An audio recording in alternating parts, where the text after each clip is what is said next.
Cinderella by Walt Disney. Once upon a time there was a beautiful girl named Cinderella. She was so kind that even the mice and birds were her friends. Each morning the birds woke her from her sweet dreams with their song.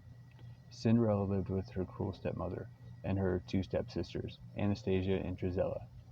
They treated her like a servant. Cinderella had to do all the cooking and sewing and washing and scrubbing. Her stepsisters never did any work. One day a royal messenger came to the house. He brought a letter from the king. The stepmother read the letter. The king was giving a royal ball for the prince that night. Every girl in the kingdom was invited. "That means I can go too," cried Cinderella. Her stepsisters laughed. "Imagine Cinderella dancing with the prince," Drizella cackled. "She's only fit to dance with a broom," added Anastasia. "But the letter says every girl is invited," Cinderella insisted.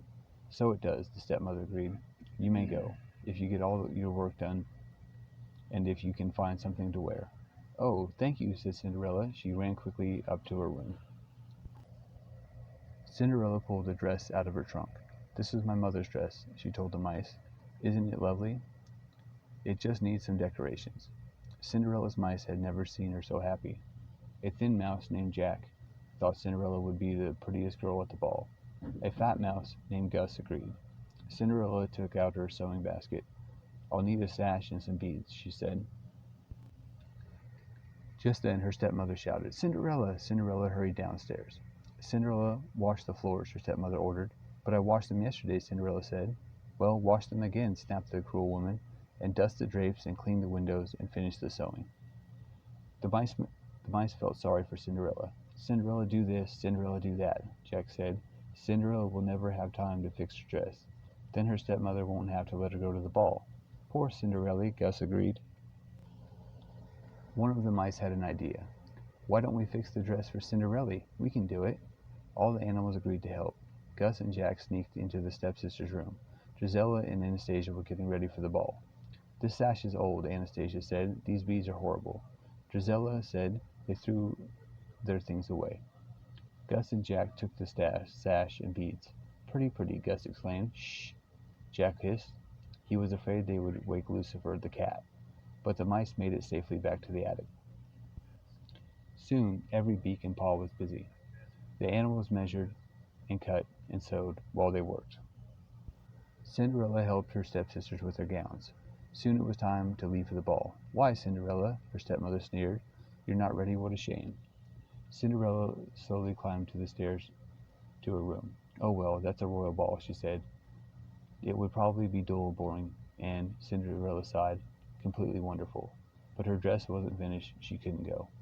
Cinderella opened the door to her room. "Surprise!" shouted the mice and birds.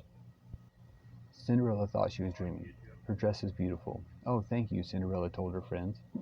She put on the gown and hurried downstairs. "Isn't my dress lovely? May I go to the ball?" Cinderella asked. Anastasia and Drizella gasped. "Mother, she can't." "Well, we did have a bargain," began the stepmother. At that moment the sisters recognized the things they had thrown away. "My sash!" Anastasia wailed. "My beads!" Drizella shrieked. The sisters tore at Cinderella's gown. They took back the sash and beads. Cinderella was left in rags. Then Drizella and Anastasia went to the ball with their mother. Cinderella ran into the garden. She tried to remember her sweet dreams, but she didn't think they would ever come true. Her animal friends had never seen her so sad. "There's nothing left to believe in. Nothing," Cinderella sobbed. She didn't notice the lights that twinkled and danced all around her, but Jack and Gus did. They could hardly believe their eyes. The lights turned into a kind-looking woman. The woman patted Cinderella's head. She said, "You must believe in something, or I couldn't be here. And here I am, so dry your tears. Now where did I put my wand?" The woman was Cinderella's fairy godmother. Everything she needed to help Cinderella was right in the garden. The fairy godmother waved her wand. Bibbidi-bobbidi-boo. 4 mice became 4 white horses. Bibbidi-bobbidi-boo. A pumpkin turned into a beautiful coach. A horse became the coachman, and a dog became the footman. The fairy godmother was very pleased. "Hop in, my dear. We can't waste time," she urged. "Don't you think my dress—" Cinderella began. "Good heavens, child, you can't go like that." said the fairy godmother. Bibbidi-bobbidi-boo. Suddenly Cinderella was wearing the gown of her dreams, and on her feet she wore glass slippers. The fairy godmother said, "Like all dreams, my magic must end. At midnight the spell will be broken." Cinderella promised to be home before midnight. Off she rode to the ball. The ball was already begun.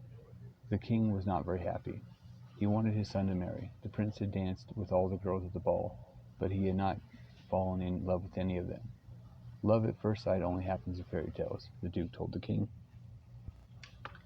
At that moment Cinderella made her entrance. The prince stared in wonder.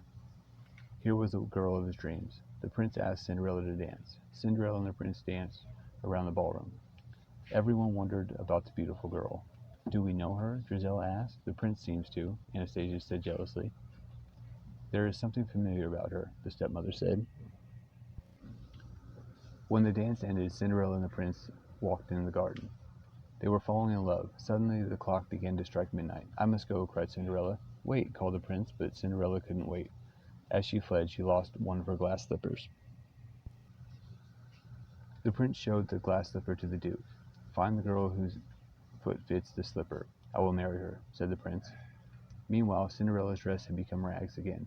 The coach was now a pumpkin, the horse had become mice again, and the coachman and footman had turned back into the horse and a dog.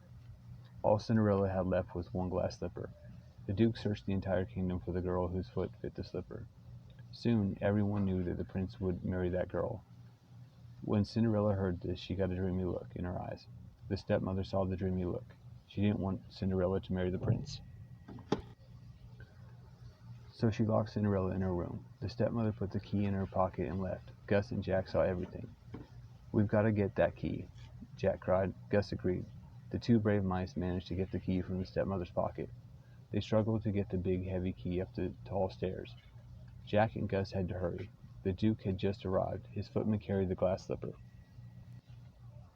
Anastasia tried on the slipper. Her foot was much too big. Drizella tried next. She couldn't even fit her toes into the slipper. "Are there any other ladies in the house?" asked the Duke. "There is no one else," the stepmother answered. The Duke was about to leave when Cinderella came down the stairs. Jack and Gus had freed her. "May I try on the slipper?" she asked, but the cruel stepmother tripped the footman. The footman fell, and the slipper broke. Luckily, Cinderella had the other glass slipper. Of course, it fit perfectly. Cinderella and the prince were soon married. It was Cinderella's dream come true. Jack and Gus weren't surprised because they always knew that if you keep on believing, that's just what dreams do. The end. I hope you enjoyed the story, Mason. Have a good night and sweet dreams. I love you. Daddy.